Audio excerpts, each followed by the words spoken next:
The wedding is over. I said those words, not with a shout, but with the quiet finality of a judge passing sentence. The microphone in my hand felt heavy, a cold scepter of the power I had just unleashed.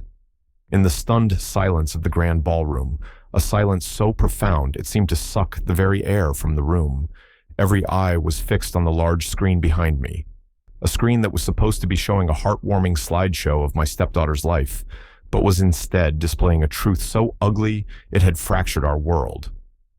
My wife, Laura, stood frozen, her face a mask of disbelief turning to horror. Her daughter, Chloe, the bride, was a statue in white satin, her carefully constructed world crumbling around her in slow, agonizing motion. And me? I just stood there, the quiet man, the provider, the fool they thought they knew. They had taken something precious from me, and in return, I had taken everything from them. It had all started and ended with my mother's ring. To understand, you have to understand the ring. It wasn't a diamond the size of a pigeon's egg. It wasn't designed by some famous Italian artist. It was a simple gold band, worn thin over decades of love and labor, cradling a small, deep blue sapphire flanked by two tiny diamond chips. My father had saved for 2 years to buy it for my mother. He was a mechanic, and she was a nurse. They didn't have much, but they had a love that felt like the bedrock of the world. My mother wore that ring every single day of her life. I saw it when she kneaded dough for bread, the flour dusting the gold. I saw it when she held a cool cloth to my forehead when I was sick, the sapphire a small, cool comfort against my skin. I saw it when she held my father's hand, the two simple gold bands sitting side by side, a silent testament to a life built together. When she was dying, her fingers too swollen for the ring, she made me promise. "Take care of this, Michael," she'd whispered, her voice a reedy thread. "It's not about the money. It's the story. It's our story. Don't ever let it go to someone who doesn't understand the story." I slipped it from her hand, the gold still warm with her life, and I promised. I put it in a small, velvet-lined box and kept it in the top drawer of my dresser, a sacred object in a mundane world. It was more than a piece of jewelry. It was the concentrated essence of my parents' love, of a home built on integrity and quiet devotion. It was my history. It was my heart. I met Laura 5 years after my mother passed away. I was lonely. The house felt cavernous, the silence a constant, ringing accusation. Laura was vibrant, a whirlwind of energy and laughter that blew through the dusty corners of my life and seemed to scour them clean. She had a daughter, Chloe, a teenager then, with a sullen prettiness and a sharp tongue. I thought her attitude was just a phase, a defense mechanism after her own father had left them years before. I was a fixer, a provider. I thought I could build a new family, a new story. I thought my quiet steadiness could be a foundation for them too. For a while, it seemed to work. I moved them into my house, the house my father had built and my mother had made a home. Laura redecorated, of course. My mother's gentle floral patterns were replaced with stark modern grays and chrome. The comfortable, worn armchair my father used to sit in was relegated to the curb, replaced by a leather monstrosity that was as cold and unwelcoming as it looked. I didn't protest. I told myself that homes needed to evolve, that I couldn't live in a museum to my own past. I was building a future. That's what I told myself. Chloe was a challenge. From the beginning, she saw me not as a stepfather, but as a walking wallet. Her requests were endless and always presented through Laura. A new phone, a designer handbag, a car for her 16th birthday. Not a sensible used one, but a brand new convertible. Each time, Laura would be the intermediary. "She just wants to fit in, Michael," she'd say, her hand on my arm. "It's so hard for teenagers these days." I was earning good money as a civil engineer, a job I was proud of, a job that required precision and integrity. I could afford it, and so I paid. I paid for the clothes, the car, the tuition to a private university I was fairly certain she was barely attending. I paid, telling myself I was investing in our family, weaving myself into the fabric of their lives. I didn't realize I was just the sheep they were shearing. My life became a routine of work, home, and writing checks. The vibrant woman I had married seemed to fade, replaced by a manager of expectations. Our conversations revolved around bills, Chloe's latest drama, or the social events Laura insisted we attend. These events were always a performance. We were the happy, successful family. I would stand by her side, a silent, smiling prop, while she held court. I hated it. I hated the small talk, the fake laughter, the constant, unspoken judgment in the air. My retreat was my workshop in the garage, the one space they had left untouched. There, surrounded by the smell of sawdust and oil, with my father's old tools hanging neatly on the wall, I could feel a semblance of peace. I could feel like myself. The proposal happened on Chloe's 25th birthday. Her boyfriend, Mark, was a nice enough young man, a junior partner at his father's lucrative law firm. He was earnest, polite, and clearly besotted with Chloe. He came from old money, a family that valued tradition and reputation above all else. Laura was ecstatic. This was the culmination of all her efforts, the ultimate social and financial victory. Chloe would be marrying into a dynasty, and by extension, so would Laura. I was, as usual, expected to foot the bill for the celebration. The engagement party was held at a ridiculously expensive restaurant downtown. I wore a suit that felt like a straitjacket and a smile that felt like a crack in my face. I watched Laura glide through the room, accepting congratulations as if she were the one who had just gotten engaged. I watched Chloe, preening under the attention, showing off the enormous diamond Mark had placed on her finger. She was radiant, I had to admit. She played the part of the blissful fiancée perfectly. I was standing near the bar, nursing a glass of scotch and trying to blend into the wallpaper, when Mark's mother, Eleanor, approached me. She was a formidable woman, with a ramrod-straight posture and eyes that seemed to appraise and find wanting in a single glance. "Michael," she said, her voice crisp, "a pleasure. Laura has told us so much about you." I doubted that. Laura rarely spoke of me unless she was complaining about my lack of social ambition. "Eleanor, good to see you again," I managed. "That ring," she said, nodding towards Chloe, who was laughing loudly across the room. "Is that a family heirloom? It's so unique." I squinted. Chloe was gesticulating wildly, telling some story, and her hands were a flurry of motion. The massive diamond from Mark was on her left hand, but on her right hand, there was another ring, a simple gold band with a small, deep blue stone. The light caught it, and for a second, it seemed to wink at me across the room. The Scotch glass felt slick in my hand.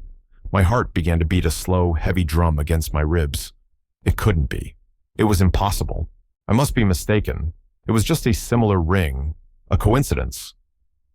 "Which ring?" I asked, my voice sounding distant to my own ears. "The one on her right hand, the sapphire," Eleanor said, a hint of condescension in her tone, as if I were too dense to know my own family's jewelry. "It's very charming. An antique, I presume." I didn't answer her. I set my glass down on the bar with a clink that sounded like a gunshot in my head. I started walking towards Chloe, a strange calm settling over me, the kind of calm that precedes a hurricane. The chattering crowd seemed to part before me. All I could see was that ring. As I got closer, the details came into focus. The worn gold band, the deep, almost violet blue of the sapphire, the two tiny, twinkling diamond chips on either side. There was no mistake. It was my mother's ring. It was on Chloe's hand. I stopped in front of her. The laughter died on her lips as she saw the expression on my face. "What is it, Michael?" she asked, a flicker of annoyance in her eyes. "You look like you've seen a ghost." "Where did you get that ring?" I asked. My voice was low, devoid of all emotion. She glanced down at her hand, then back up at me, a smug little smile playing on her lips. "Oh, this old thing?" she said, holding up her hand as if displaying a prize. "Mom gave it to me. A little engagement present. Something old, something blue, you know." The world went red at the edges. The noise of the party faded into a dull roar. All I could hear was my mother's weak voice. "Don't ever let it go to someone who doesn't understand the story." And here it was, on the hand of a girl who understood nothing but gimme. A girl who had just referred to this sacred relic, this piece of my soul, as this old thing. I turned and found Laura. She was talking to some friends, laughing. I walked up to her and put a hand on her arm, my grip tighter than I intended. "Laura, I need to speak with you. Now." Her smile faltered as she saw my face. She excused herself and followed me to a small, secluded alcove near the restrooms. The air was thick, with the smell of expensive perfume and betrayal. "What is going on, Michael? You're making a scene," she hissed, pulling her arm away. "My mother's ring," I said, the words like stones in my mouth. "It's on Chloe's hand." A flicker of something, guilt, annoyance, crossed her face before she smoothed it over with a mask of placid reason. "Oh, that. Yes, I gave it to her. I thought it was a lovely gesture." A lovely gesture? I could feel a tremor starting in my hands. "Laura, that was my mother's ring. You know what it meant to me. You know what I promised her." "Michael, don't be so dramatic," she sighed, rolling her eyes. "It was just sitting in a box in your drawer. It's a piece of jewelry. It's meant to be worn. Chloe is getting married. She's my daughter, your stepdaughter. She deserves to have nice things. She has a $10,000 ring from her fiancé on her other hand." My voice was rising, and I fought to control it. "This isn't about nice things. This is about my mother, my promise." "Your mother is gone, Michael," she said, her voice softening into that cloying, manipulative tone she used when she wanted to shut down an argument. "She wouldn't want that beautiful ring just collecting dust. She would want her granddaughter to have it." "She is not her granddaughter." The words exploded out of me, raw and loud. A few people turned to look. "She is your daughter, and she doesn't give a damn about my mother or her story. She called it this old thing." "Well, what do you expect?" Laura snapped, her patience finally gone. "She's a modern girl. It's an old-fashioned ring. Frankly, I'm surprised she even agreed to wear it. I had to convince her. I told her it would be a way to honor you, to make you feel included in the wedding." Make me feel included by taking the one thing I held sacred and giving it away without my permission, as if it were a trinket, as if my feelings, my history, my promises were all meaningless commodities to be bartered for her own social climbing. The sheer, breathtaking arrogance of it hit me like a physical blow. Something inside me snapped. It wasn't a loud, violent break, but a quiet, cold, clean one. The part of me that had always tried to understand, to accommodate, to forgive, simply ceased to exist. In its place, a block of ice formed. "I see," I said. My voice was perfectly calm now. The anger was gone, replaced by a clarity so sharp it hurt. I looked at this woman I had shared my life with, my home with, and I saw a stranger, a predator who had been feeding on my goodwill for years. "Good," she said, mistaking my calm for acquiescence. "I'm glad you understand. Now, let's go back to the party. People are starting to stare." I didn't move. I just watched her walk away, rejoining the celebration of lies she had orchestrated. I looked across the room and saw Chloe, still flaunting the ring, my mother's story reduced to an accessory for her own vanity. I saw Eleanor Vance watching me with a cool, speculative gaze. In that moment, I understood. I was just a stepping stone, a means to an end. And now that they had what they wanted, I was disposable. I turned and walked out of the restaurant. I didn't say goodbye to anyone. The cool night air hit my face, but it couldn't touch the Arctic chill in my soul. I walked for blocks, not knowing or caring where I was going. The city lights blurred into a meaningless smear. They thought it was over. They thought I would grumble for a few days and then fall back in line, the docile provider. They thought they had won. They had no idea. They had just taught me that promises can be broken. They had just taught me that sacred things can be desecrated, and in doing so, they had unleashed something they could never have anticipated. They had taken my mother's ring. They had broken my heart. But they had also given me a gift of pure, unadulterated clarity. The fight wasn't over. It had just begun, and I was no longer playing by their rules. I ended up at a small 24-hour diner, the kind with cracked vinyl booths and the lingering smell of stale coffee and grease. It was a world away from the opulent party I had just fled. I slid into a booth, the vinyl cool against my suit trousers. The waitress, a woman with tired eyes and a kind face, brought me a coffee without me even asking.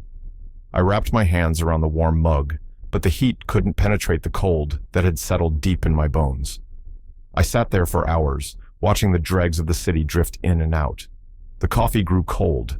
My phone buzzed incessantly in my pocket. Laura, a dozen missed calls, a string of texts. First angry, "Where are you? You embarrassed me." Then feigning concern, "Michael, I'm worried. Please call me." I ignored them all. They were just noise from a world I no longer inhabited. In the harsh fluorescent light of that diner, I began to unpack the last 10 years of my life. It was like opening a box that I had kept sealed for a decade and finding it full of rot. I saw every compromise I had made, every time I had swallowed my own needs to satisfy theirs. It wasn't one single act of betrayal, I realized. The ring wasn't the cause, it was the symptom. It was the culmination of 1,000 tiny cuts, 1,000 moments where my value was measured only by what I could provide. I remembered the argument about the vacation. I had wanted to go to the mountains, to rent a cabin and hike, to breathe clean air and see the stars without the city's glow. My mother and father had loved the mountains. Laura had scoffed. "How boring, Michael. There's nothing to do there." Instead, we went to a 5-star resort in the Caribbean, a trip that cost a fortune.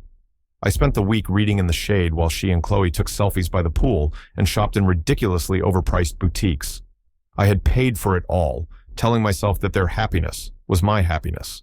But, sitting in that diner, I finally admitted the truth. I had been miserable. I remembered the argument about my workshop. Laura had wanted to convert the garage into a home gym. "No one uses those old tools anyway, Michael. It's just wasted space." I had put my foot down that time, one of the rare occasions I did. The garage was my sanctuary. The look of utter contempt on her face when I refused was something I had tried to forget. She saw my connection to my father's legacy, not as something to be respected, but as a foolish sentimentality that was in the way of her having a place to use a Peloton. And Chloe. My God, Chloe. I thought about the car, the tuition, the endless stream of loans that were never repaid. I remembered the time I tried to talk to her about her future, to offer some career advice based on my own experience. She had looked at me with open disdain and said, "What would you know about it? You're just an engineer." Her mother had been standing right there and said nothing. At the time, I was hurt. Now, I was furious. I had been paying for the education of a person who held me in absolute contempt. The betrayal of the ring was so profound because it wasn't just about the ring. It was about the complete and utter erasure of my history, my identity, everything that made me who I was before they entered my life. They hadn't just moved into my house. They had colonized my life, tearing down my monuments and replacing them with their own cheap, glittering idols. And I had let them. I had stood by and smiled and paid for the privilege of my own destruction. The sun started to rise, painting the grimy diner window with shades of gray and pink. A decision had been forming in the cold, quiet core of my being, and with the dawn, it solidified. A simple divorce was not enough. Just walking away would be another form of capitulation. It would let them believe they had won, that their behavior had no real consequences. They would spin the story, paint me as the unstable one, the man who overreacted about an old piece of jewelry. They would move on, their social standing intact, ready to find their next host. No, not this time. My mother didn't raise a fool, and she didn't raise a victim. She raised a man who understood the value of a solid foundation. Laura and Chloe had built their lives on a foundation of lies and manipulation. I was going to show them what happens when you build a house on sand. I wasn't going to yell or scream. I wasn't going to engage in their petty emotional warfare. I was an engineer. I would be methodical. I would be precise. I would be strategic. I would dismantle the life they had built on my back, brick by brick, until all that was left was the ugly truth. I paid for the coffee, leaving a $20 bill on the table for the kind-eyed waitress.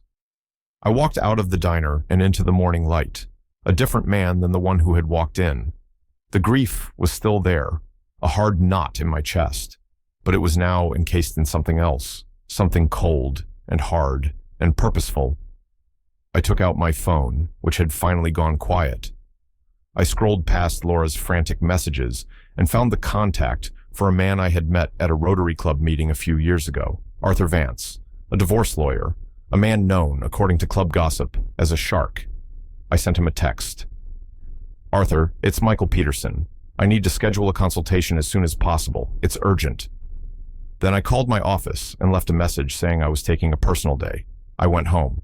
Not to my home, but to the house I owned, the house they were living in. I walked in the front door. The house was quiet. They must have come home late and were still sleeping. I walked past the cold, modern living room. I walked up the stairs, my feet silent on the plush carpet I had paid for. I went into our bedroom. Laura was asleep, her face buried in a pillow. For a moment, I saw the woman I had married, and a pang of something, a ghost of an old affection, stirred in my chest. I ruthlessly suppressed it. That woman was an illusion. I went to my dresser. I opened the top drawer. The small, velvet-lined box was gone. Of course it was. She wouldn't have even bothered to put it back. She had just taken the ring and left the empty box, a final, careless insult. But that wasn't what I was looking for.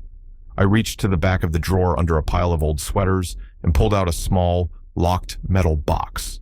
It contained my passport, my birth certificate, and the deed to this house, which was solely in my name, a piece of foresight from my father I was suddenly profoundly grateful for. I went into my office, a small room off the master bedroom that Laura had filled with her shopping bags and Chloe used as a dumping ground for her old textbooks. In the corner was a shared family computer, a sleek iMac I had bought 2 years ago. I sat down and woke it up. I was still the administrator. They had never bothered to learn how to change the settings. They just used it. Their carelessness was staggering. It was my first piece of luck. I didn't know what I was looking for. A clue, a sign, anything that would give me leverage. I started with the basics, email accounts, social media. It was all password protected. But then I remembered the family cloud account. I had set it up so we could share photos. It automatically backed up everything from their phones and laptops. They had complained it was too complicated, but I insisted. I logged in. My password still worked. And there it was. A decade of their lives, backed up and neatly organized. Photos, documents, messages.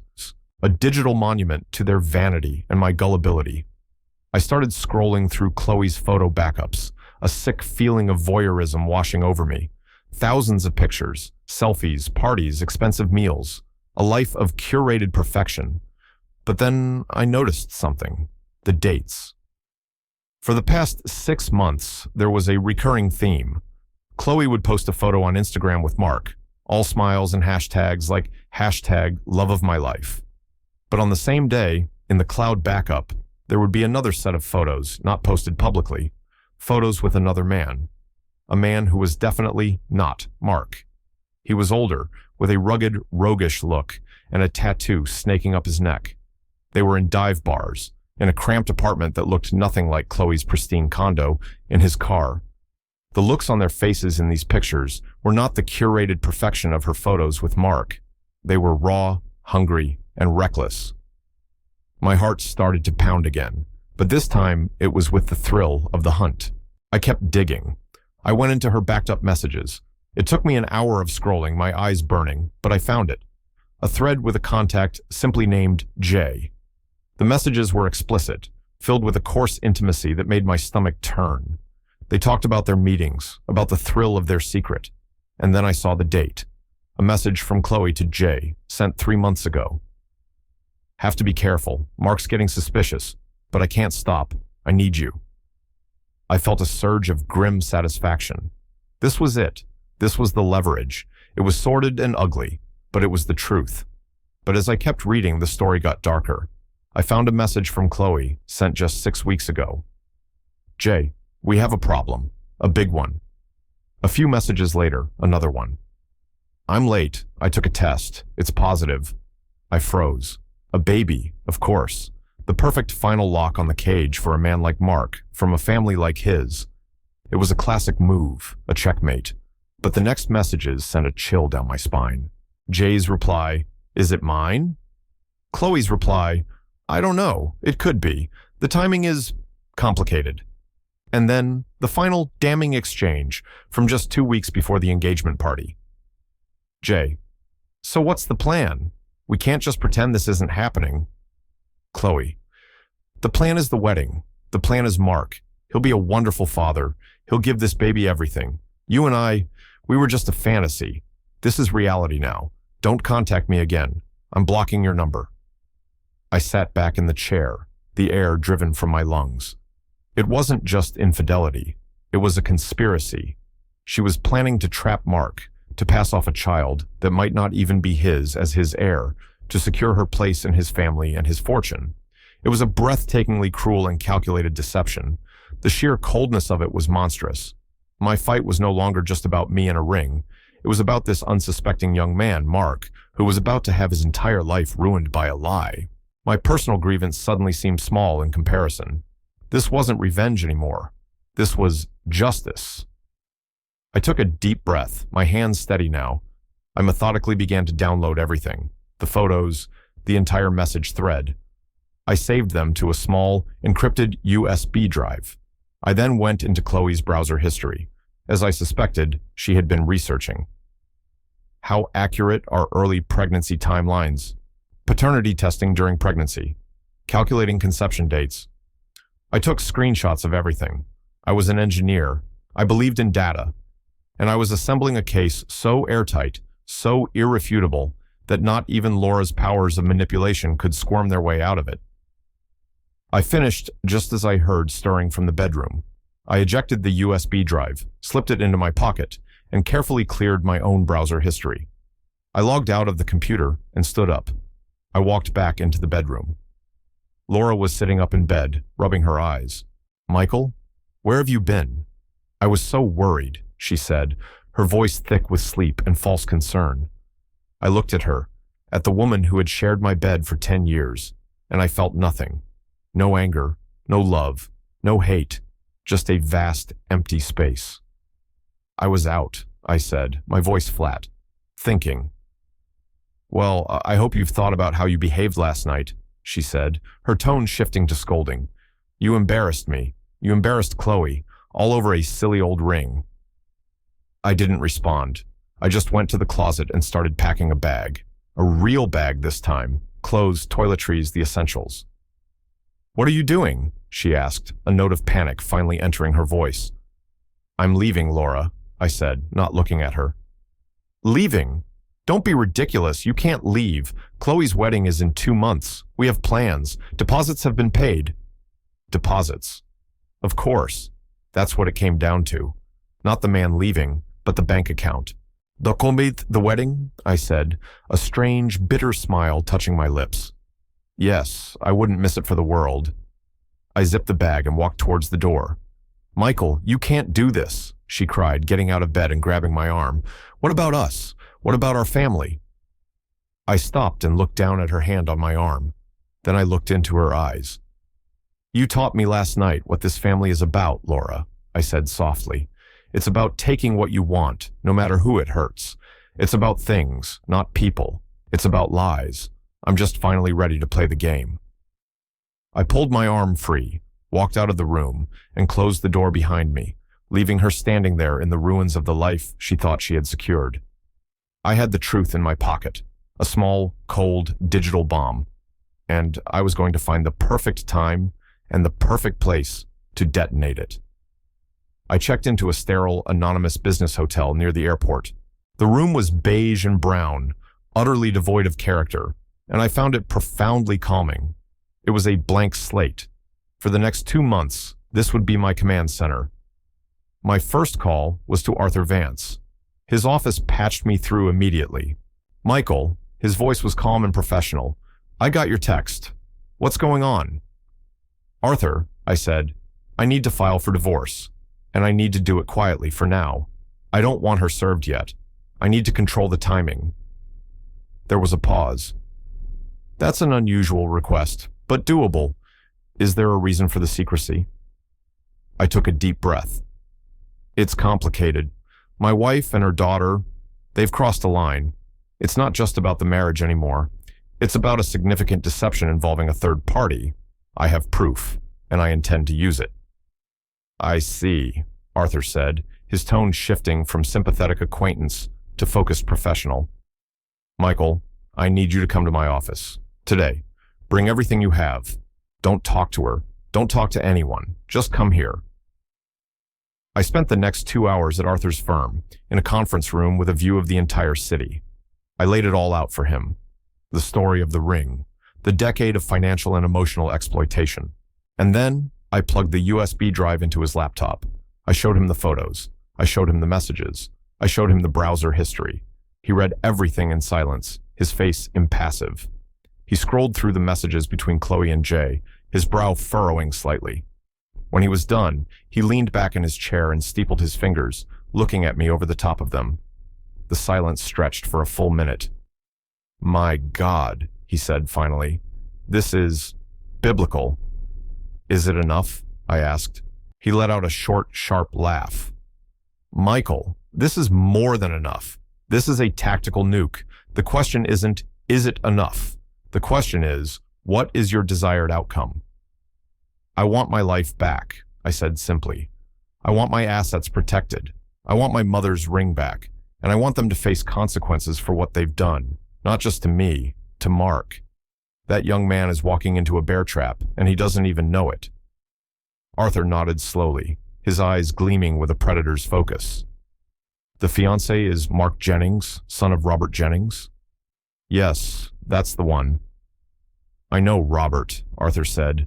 "We've been on opposite sides of a few hostile takeovers. He's a proud man, a traditionalist.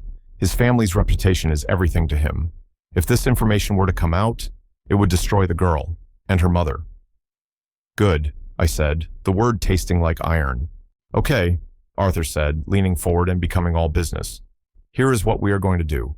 First, we file the divorce petition immediately, but we request a delay in service. This protects you from her filing first and trying to establish a different timeline of events. Second, we do a full, deep-dive forensic accounting of your finances for the last 10 years. Every check you wrote for that girl, every vacation, every loan. We quantify the drain. Third, we put a lien on the house. It's in your name, but she's a resident. This will prevent her from trying to sell it or use it as leverage. Fourth, we hire a private investigator." "A private investigator? I already have the proof," I said, tapping the USB drive. "This is not for a court of law, Michael," Arthur explained patiently. "This is for a court of public opinion. Your screenshots are powerful, but they can be disputed, claimed to be fake. What can't be disputed is a set of high-resolution, time-stamped photographs of Chloe meeting this man, Jay. We need to find him. We need to document their connection in the real world. Your digital evidence is the map. The PI will bring back the treasure." And so the plan was set in motion. For the next 2 months, I lived a double life. To Laura and Chloe, I was the defeated husband, licking his wounds in a cheap hotel. I played the part perfectly. I answered Laura's calls, keeping my voice weary and non-committal. She had quickly moved from panicked to angry to condescendingly pitying. "Michael, this is ridiculous," she said in one of our carefully rationed phone calls. "You're living in some dreadful hotel. Your clothes must be a mess. Just come home.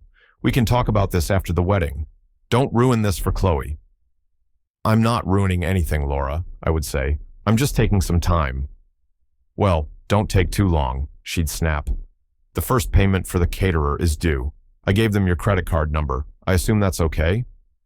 "Fine, Laura," I'd say, and I would approve the charge. I approved all the charges, the flowers, the venue, the ridiculously expensive dress. I poured money into that wedding like it was a bonfire. Every dollar I spent was another brick in the trap I was building. They saw the money flowing and mistook it for my inevitable surrender. They couldn't imagine a world where the ATM would one day fight back. Their arrogance was my greatest weapon. Meanwhile, my real life was a whirlwind of covert activity. I met with Arthur weekly. The forensic accountants produced a report that was staggering. In 10 years, I had spent over $500,000 directly on Chloe and Laura's lifestyle, outside of normal household expenses. It was all there, in black and white. A quantifiable ledger of my own folly. The private investigator, a former cop named Sal, was a genius. Within a week, he had identified Jay as Jason Miller, a part-time bartender and full-time grifter with a minor criminal record. And he was still seeing Chloe. Her "don't contact me again" was just for show. They were still meeting, secretly. Sal got photos, clear, undeniable photos of them in a passionate embrace behind the bar where Jason worked, of them going into a seedy motel. The PI even managed to get a DNA sample from Jason, a cigarette butt he discarded. We didn't have the baby's DNA yet, obviously, but having the potential fathers on file was another piece of the arsenal. Arthur was ecstatic. "This is beautiful, Michael. Just beautiful. We have motive, means, opportunity, and now incontrovertible physical evidence. We can destroy them in court." "No," I said, "not in court. A courtroom is too private. The humiliation needs to be proportional to the deception. It needs to be public." Arthur looked at me, a slow smile spreading across his face. "The wedding," he breathed. "The wedding," I confirmed. "I'm the father of the bride. I'm expected to give a toast." Arthur leaned back and laughed, a deep, appreciative sound. "Michael Peterson, you are a cold, calculating man. I am deeply impressed." The final piece of the plan fell into place a week before the wedding. Laura called me, her voice dripping with artificial sweetness. "Michael, darling, we need to talk about your speech. The wedding planner has a schedule, and we need to make sure your toast is appropriate. Nothing too long or emotional. Just something short and sweet." "Don't worry, Laura," I said, my voice smooth as silk. "I've been working on it. I even have a little surprise, a slideshow of Chloe's life. I've been gathering old photos. I'll need to coordinate with the DJ to get a projector and screen set up." There was a pause. "A slideshow?" she said, the suspicion evident in her voice. "Isn't that a little cheesy?" "I think it will be touching," I said. "A tribute to family, to new beginnings. I've already paid for it." The magic words. "Oh," she said, her tone changing. "Well, if you've already paid for it, that's thoughtful of you, Michael. Just run the photos by me first, okay? We don't want any embarrassing baby pictures." "Of course," I said. "I'll send you a file." I spent an hour creating a decoy slideshow, cute baby pictures of Chloe, school plays, awkward teen years, graduation, all set to some sentimental pop song. I sent it to her. Her reply was immediate. "Looks fine, a bit boring, but fine." The real slideshow was on a different USB drive, the same one that held the messages and the PI's photos. It was not boring. The day of the wedding arrived. It was a perfect, sunny day in June. I put on my custom-tailored suit, a suit I had bought with my own money from my own, newly separated bank account. I looked at myself in the mirror. The weary, defeated man from 2 months ago was gone. In his place was someone I barely recognized. His eyes were clear, his jaw was set, and he looked like a man on a mission. A man who was about to deliver a very important, very public lesson on the nature of truth. I drove to the venue, a magnificent old country club with sprawling lawns and a grand ballroom. It was a scene of frantic activity. Florists, caterers, musicians, all buzzing around. I saw Laura directing traffic like a general, her face flushed with excitement and stress. She saw me, and her face tightened. "Michael, you're here. You look nice." "It's a big day," I said calmly. "I wanted to look my best." "Just try not to look so grim," she said, patting my arm in a gesture that was meant to be comforting, but felt like a brand. "Smile. It's a wedding." "I will," I said. "I promise." I found the DJ and gave him the decoy USB drive for the cocktail hour slideshow. Then I gave him the real one. "This one," I said, tapping it, "is for the father of the bride toast. It's a surprise. It's time to my speech. Just hit play when I give you the signal."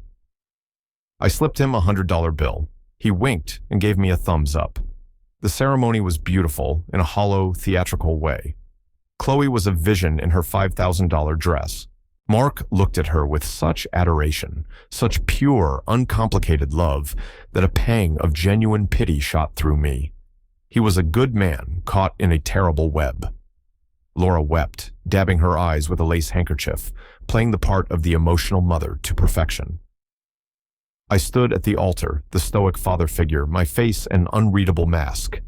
I shook Mark's hand. I hugged Chloe, whispering, "I'm so proud of you," into her ear, the words tasting like ash in my mouth. The reception began. The ballroom was breathtaking. The champagne flowed. The guests mingled. I saw the Jennings family, a clan of powerful, confident people, holding court at the head table. Robert Jennings, the patriarch, looked every bit the corporate titan he was. His wife, Eleanor, was a picture of icy elegance. They were the picture of success, a family that had never known the kind of sordid mess that was about to be dumped in their laps. I saw my mother's ring on Chloe's hand as she cut the cake with Mark. She had paired it with her diamond, a grotesque combination of authentic history and fraudulent future. She caught me looking at it and gave me a small, triumphant smirk, as if to say, "See? It's mine now. Everything is mine." That look sealed her fate. Any lingering doubt, any whisper of mercy in my heart was extinguished. Finally, the moment came. The DJ, a cheerful young man with a microphone, announced, "And now, we'd like to invite the father of the bride, Michael Peterson, to say a few words." A polite smattering of applause. I walked to the small stage, my footsteps echoing in the suddenly quiet room. I took the microphone. The room was dark, except for the spotlights on the head table and on me. Hundreds of faces turned towards me, expectant. I looked at Laura. She gave me a tight, warning smile. I looked at Chloe. She was whispering something to Mark, not even paying attention. "Good evening, everyone," I began, my voice steady and clear. "For those of you who don't know me, I'm Michael, Chloe's stepfather, the father of the bride." I paused. The word family is a complicated one. We talk about building families, about choosing families. We talk about the bonds of blood and the bonds of love.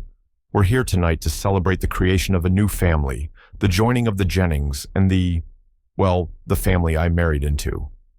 A few nervous titters from the crowd. Laura was no longer smiling. She was staring at me, her eyes narrowed. "I was asked to keep this short and sweet," I continued. "But I find at this moment I have a lot to say. About promises, about trust, about the stories we tell ourselves and the stories we tell others." I glanced at Chloe. She had stopped talking to Mark and was now looking at me with an expression of pure annoyance. "Before she passed away, my mother gave me her wedding ring," I said, my voice dropping slightly. "It was a simple thing, a sapphire and some gold, but it was her whole story, a story of love and hard work and integrity. She made me promise to keep it safe, to only give it to someone who understood its story, someone who valued integrity." I looked directly at Chloe. "I see you're wearing it tonight, Chloe.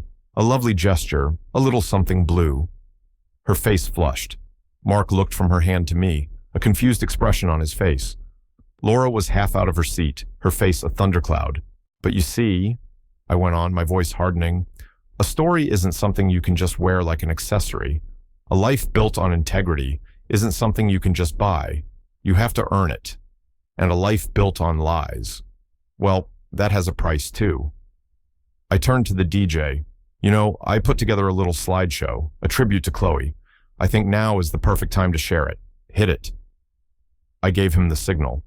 Laura stood up. "Michael, no." But it was too late. The large screen behind me, which had been displaying a tasteful monogram of Chloe and Mark's initials, flickered to life. The first image appeared. It wasn't a baby picture.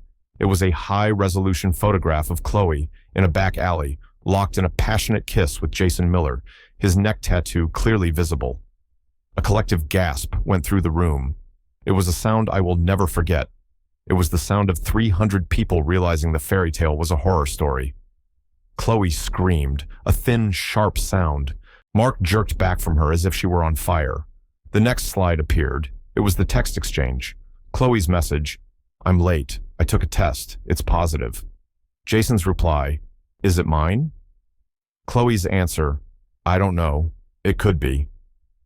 The silence in the room was now absolute, a crushing weight. Every eye was glued to the screen. I saw Robert Jennings rise slowly from his seat, his face ashen. Eleanor had one hand to her mouth, her eyes wide with dawning horror. The final slide appeared. It was a simple, text-only slide. It read, "The plan is the wedding. The plan is Mark. He'll be a wonderful father. He'll give this baby everything. Don't contact me again." I let the slide hang there in the suffocating silence for a long, painful moment. Then I turned back to the crowd. I looked at Mark, whose face was a blank mask of shock and betrayal. "I believe in truth, Mark," I said, my voice resonating in the cavernous silence. "And you, more than anyone, deserved the truth. I am truly sorry that it had to be delivered this way. But some lies are too big to be whispered. They have to be screamed from the rooftops." I looked at Laura, whose face was a twisted ruin of rage and despair. I looked at Chloe, who was now sobbing hysterically, her perfect makeup running in black streaks down her face. "As for the wedding," I said, my voice ringing with a terrible finality, "I believe I paid for everything. The food, the flowers, this beautiful room. So please, everyone, enjoy the party. But as the primary investor in this failed venture, I feel I have the right to declare it bankrupt." I paused, holding every person in the room in the palm of my hand. "This wedding is over." I placed the microphone gently back on its stand. The feedback screeched for a second, the only sound in the room, and then chaos erupted. Chloe's scream turned into a full-throated, animalistic wail of despair. Laura, her face contorted with a fury that was terrifying to behold, lunged towards the stage, towards me. "You bastard!" she shrieked, her voice cracking. "You've ruined everything!" Before she could reach me, two of Mark's groomsmen, large young men who looked like they played rugby, stepped in her path. They didn't touch her, but they formed a human wall she could not pass. Her rage, with nowhere to go, turned into a torrent of abuse, a stream of invective so vile it made some of the guests flinch. All eyes, however, were on the head table. Robert Jennings, Mark's father, had walked around the table to stand in front of a completely shattered Mark. He put a hand on his son's shoulder, then looked at Chloe with eyes as cold and hard as granite. He didn't raise his voice. He didn't need to. His quiet words cut through the chaos like a surgeon's scalpel. "Get out," he said, his voice low and menacing. "Both of you, get out of this room. Get out of my son's life. If I ever see either of you near my family again, I will use every resource at my disposal to utterly and completely destroy you. This is not a threat. It is a promise." Chloe seemed to shrink, the sobs racking her body. Laura, however, made one last, desperate gamble. She turned her tear-streaked face to Mark. "Mark, baby, don't listen to them," she pleaded, her voice shifting to a pathetic whine. "He's lying. He faked all of this. He's a bitter, jealous old man. Chloe loves you. The baby is yours. I know it is." Mark, who had been sitting like a man in a trance, finally moved. He looked up, not at Laura, but at Chloe. He looked at her as if seeing her for the first time. The adoration in his eyes was gone, replaced by a look of such profound disgust and sorrow that it was painful to witness. "Was any of it real?" he whispered, his voice hoarse. Chloe couldn't answer. She just shook her head, her sobs choking her. That was all the answer he needed. He stood up, shrugged off his father's hand, and walked, stiff-legged, out of the ballroom without a single look back. The dream was dead. That was the breaking point.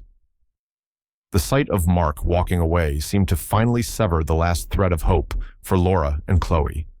Their carefully constructed world had not just crumbled, it had been vaporized. The guests were now a silent, staring jury. The shame in the room was a palpable thing, a thick, cloying fog. Laura seemed to deflate. Her rage was gone, replaced by a hollow-eyed defeat. She went to Chloe, pulling her daughter into her arms. Together, they began the longest walk of their lives. The walk out of the ballroom, past the hundreds of guests they had invited to witness their triumph, past the towering cake they would never eat, past the string quartet that had fallen silent. Every footstep seemed to echo in the vast, silent room. As Chloe passed the head table, her hand brushed against a champagne glass, and my mother's ring, the catalyst for this whole apocalypse, clinked against it. The sound was small, but in the silence, it sounded like a bell tolling. I watched them go. I felt no triumph. I felt no joy. I just felt quiet, a profound, empty quiet. The anger that had been my fuel for 2 months was gone. The mission was accomplished. I had done what I set out to do. I had exposed the truth. I had protected an innocent man from a lifetime of lies, and I had honored my mother's memory in the only way I knew how, by defending the integrity she had taught me. After they were gone, a strange thing happened. The room remained silent for a moment more, and then someone started to clap. It was a slow, deliberate clap. I looked and saw it was Arthur Vance, my lawyer, who had been standing discreetly at the back of the room. Then someone else joined in, and then another. It wasn't celebratory applause. It was something else. A recognition. An acknowledgement of a hard thing done. A necessary demolition. Robert Jennings walked over to me. He was a man I had expected to be furious, to see me as the man who had brought this scandal into his life. But his expression was one of grim respect. He extended his hand. "Mr. Peterson," he said, his voice firm, "you have my gratitude. You did a hard thing, but you did the right thing. You saved my son from a world of pain." I shook his hand. It was a firm, dry grip. "I'm just sorry for him," I said, "and for your family." "My family will survive," he said, his eyes hard. "We always do. Mark is strong. He will recover. As for them—" He let the sentence hang in the air, the implication clear. They would not recover. Not from this.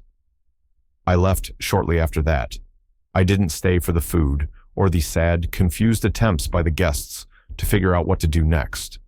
I walked out of the country club and into the cool night air. I felt profoundly, utterly exhausted.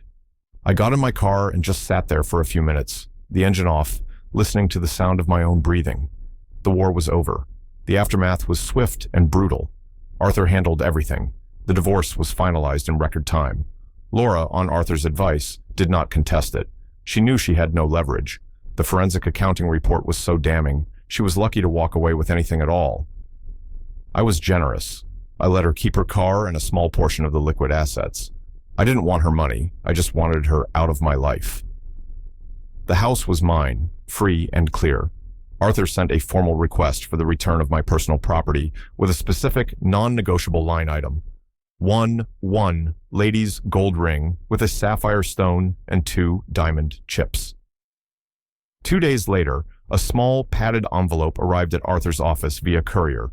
Inside was the ring. It was accompanied by a handwritten note from Laura. Arthur read it to me over the phone. It was a pathetic, rambling screed, blaming me for everything, calling me a monster, and then, in the final paragraph, begging for money. Arthur advised me not to respond. I never did. The social fallout for them was catastrophic. The Jennings family was a pillar of the community. The story, in all its sordid detail, spread like wildfire. Laura and Chloe became pariahs. They had built their lives on a foundation of social status, and overnight, they had none. I heard through the grapevine that they had to sell their condo at a loss and move to a small apartment in a less desirable part of the state. Chloe lost the baby a few weeks after the wedding, a miscarriage brought on by stress, according to the rumors. Jason Miller, the bartender, wanted nothing to do with her once her money and status were gone. He disappeared from her life as quickly as he had entered it. A few weeks after the divorce was final, I was at home, in the house that was finally quiet and mine again, when my phone rang. It was an unknown number. I almost didn't answer, but something made me. "Hello? Michael?" The voice was weak, hesitant. It was Chloe. I was silent for a moment. "What do you want, Chloe?" I just wanted to say, "I'm sorry," she whispered, and she began to cry, small, broken sobs. "I'm sorry for everything, for the ring, for what I did to Mark, for what I did to you." I listened to her cry for a moment. The old me, the fixer, the provider, would have felt a surge of pity, a desire to make it better. But the old me was gone. "I believe you're sorry, Chloe," I said, my voice even. "You're sorry you got caught. You're sorry your life is in ruins, but you're not sorry for what you did. You're just sorry for the consequences. There's a difference." "No," she insisted. "I really am. I've lost everything." "You didn't lose it, Chloe," I said, the words coming with a cold, hard clarity. "You traded it all away. For what? For a few more expensive baubles? For a life you thought you were entitled to? You had a good man who loved you. You had a home. You threw it all away because you thought the rules didn't apply to you. Well, they do. This is just the bill coming due. She was sobbing too hard to reply. Goodbye, Chloe, I said. I truly hope you learn from this. I hope you find a way to build a real life, a life based on something true. But that life will not include me. I hung up the phone and blocked her number. I blocked Laura's number. I was closing the door, finally and forever. It's been a year now. The house is different. The cold gray and chrome are gone. I've brought back some of my mother's furniture from storage. My father's armchair is back in its rightful place by the fireplace. The house feels like a home again. It feels like mine. I took my mother's ring to a jeweler, a kind old man who looked at it with reverence. He cleaned it, polished the gold, and secured the sapphire in its setting. It looked almost new, the blue stone glowing with an inner light.